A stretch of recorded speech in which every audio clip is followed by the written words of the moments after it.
Hello guys, welcome to this lecture. पहले lecture में हमने विधि शून्यता नामक अध्याय से चरक सूत्र स्थान 24 में से मदर रोग के बारे में चर्चा की थी या देखा था उन्हें। अब मूर्छा के बारे में देखेंगे। मूर्छा होता क्या है, ये LAQ में आ सकता है। It is a guaranteed question, या सेपरेटली मदर के लिए 5 मार्क्स, मूर्छा के लिए 5 मार्क्स, या संन्यास के लिए 5 marks in the form of SAQ आ सकता है। So let's go and see to मूर्छा। मूर्छा होता क्या है? मूर्छा रोग प्रॉपर अनकॉन्शियसनेस को इंडिकेट करता है। मूर्छित हो जाना या बेहोशी में आना। ये बेहोशी क्यों होती है? इट अकर्स ड्यू टू मस्तिष्क प्रदेश में रक्त अल्पता के कारण। दैट इज आपके ब्रेन में रक्त नहीं पहुंच रहा। तो रक्त कैसे नहीं पहुंचेगा? रक्त ब्रेन में दो माध्यम से पहुंचता है, एक तो ब्लड वेसल्स से, सेकेंड इज हृदय से। अब जब ब्लड वेसल्स है या रक्तवाहिनी है, उसमें कुछ प्रॉब्लम आ गई हो या विकृति आ गई हो, जैसे बीपी इंक्रीज या लो होता है। ऐसा भी होता है कि हाँ बीपी लो हो रहा है इसलिए थोड़ा चक्कर जैसा आ रहा है, थोड़ा अनकॉन्शियसनेस फील हो रहा है, सो वो भी एक मूर्छा रोग है। सो रक्तचाप में अगर कोई प्रॉब्लम है, ब्लड प्रेशर में, एंड सेकेंड हृदय में प्रॉब्लम, दैट इज वो बीट नहीं करता या पंप नहीं करता अच्छे से, या एट्रियो वेंट्रिकुलर प्रॉब्लम है या आयोटिक रिएजिटेशन है, सो उसके कारण हो सकता है। मोस्ट ऑफ रीज़न में ब्लड वेसल्स में प्रॉब्लम आती है। कोई सीवियर ही केसेस में हृदय रिलेटेड प्रॉब्लम आती है। सो अब देखेंगे आपके चरक में क्या बताया गया है। चरक में 3 दोषों के बारे में मैंने इधर शॉर्ट में आपको आंसर्स लिखने के लिए या आसानी हो या समझने के लिए आसानी हो, इसलिए यहाँ एक चार्ट बनाया गया है। आपके बुक में सब कॉम्पैक्ट दिया गया है कि वातिक, पेत्तज और कफज मूर्छा रोग के लक्षण के बारे में बताया गया है।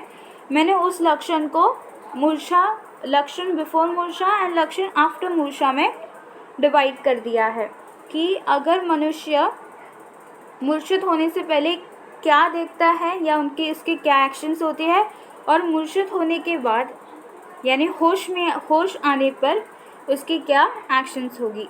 सो पहले अब वात पे कॉन्सेंट्रेट करते हैं, वात दोष पे। वात दोष में लक्षण बिफोर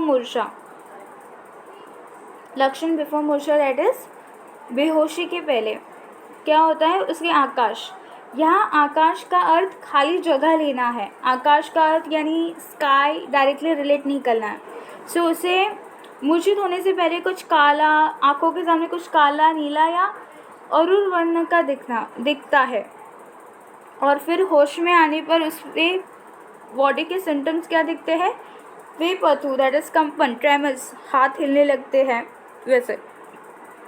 च अंगमर्दश्य दैट इज वो बोलता है पेशेंट कि मुझे बॉडी पेन हो रहा है।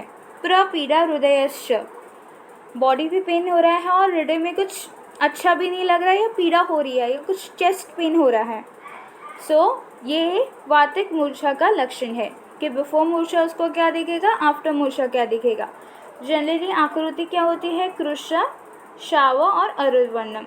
और सेकेंड जगह पित्तज मूर्छा में।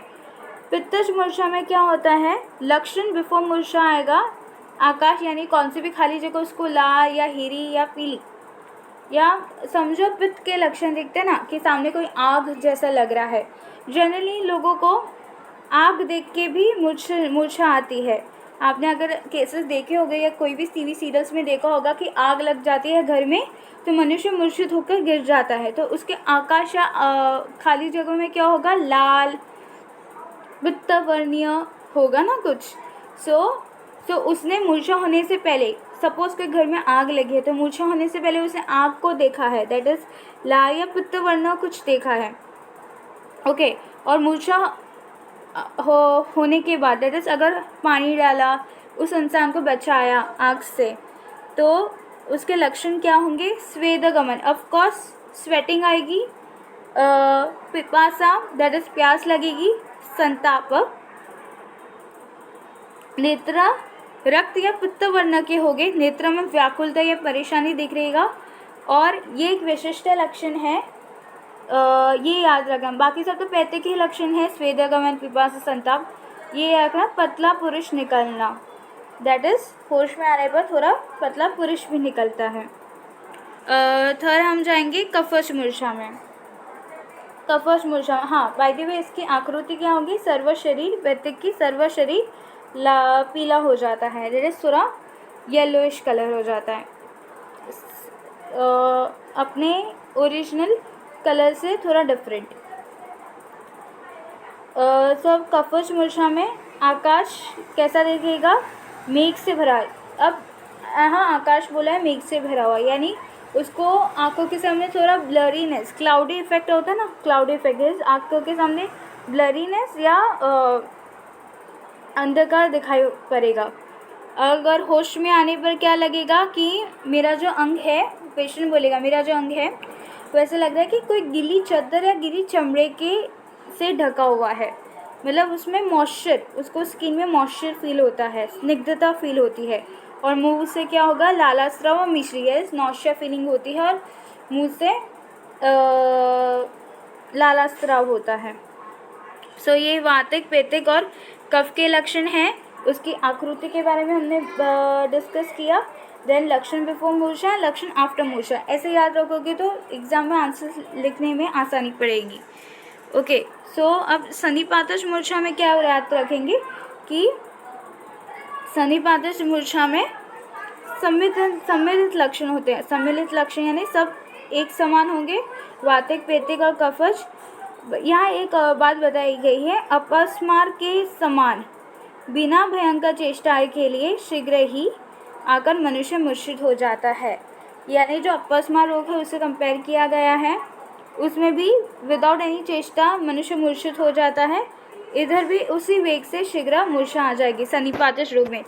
सन्निपातश रोग थोड़ा सा संन्यास की तरफ जाता है। सो नेक्स्ट रोग देखेंगे संन्यास रोग। संन्यास रोग में क्या बताया गया है, संन्यास रोग के परिभाषा इस श्लोक में हमें दो पार्ट डिवाइड करने हैं। पहले तो एक मद मूर्छा के बारे में बताया गया है और लास्ट में संन्यास के बारे में बताते हैं। पहले तो मद मूर्छा के बारे में क्या बताया गया है, इसमें दोषेषु मद मूर्छायाः कृतवेगेषु देहिनां स्वयमेव उपश्यन्ति संन्यासो न औषध विना। इसमें ये बताया गया है, पहले दोषेषु मद मूर्छाया कृतवेगेषु देहिनां स्वयमेव उपश्यन्ति, मतलब दोष के कारण, दोष प्रकोपित करे मद मूर्छा होगा अपने वेग से और वो खुद ही शांत हो जाएगा, स्वयमेव उपश्यन्ति। बट संन्यास ऐसा नहीं है, न औषध विना, संन्यास को औषधि की ज़रूरत होती है, उसे होश में लाने के लिए औषधि की ज़रूरत होती है। ऐसे रोग को हम संन्यास कहेंगे।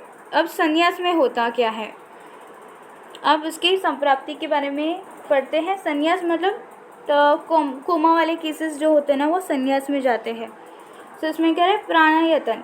प्राणायतन मैंने यहाँ रक्त को कंसिडर किया, जनरली दशविध प्राणायतन है, हृदय, कंठ, मस्तिष्क एक्सेट्रा, बट इस अध्याय में हमें रक्त को कंसिडर करना है, बिकॉज इस अध्याय रक्त के उद्देश्य बनाया गया है। एंड रक्त को शोणित प्राण अनुवर्तते, शोणित प्राण अनुवर्तते, ये पहले ही श्लोक में बताया गया है इस अध्याय के।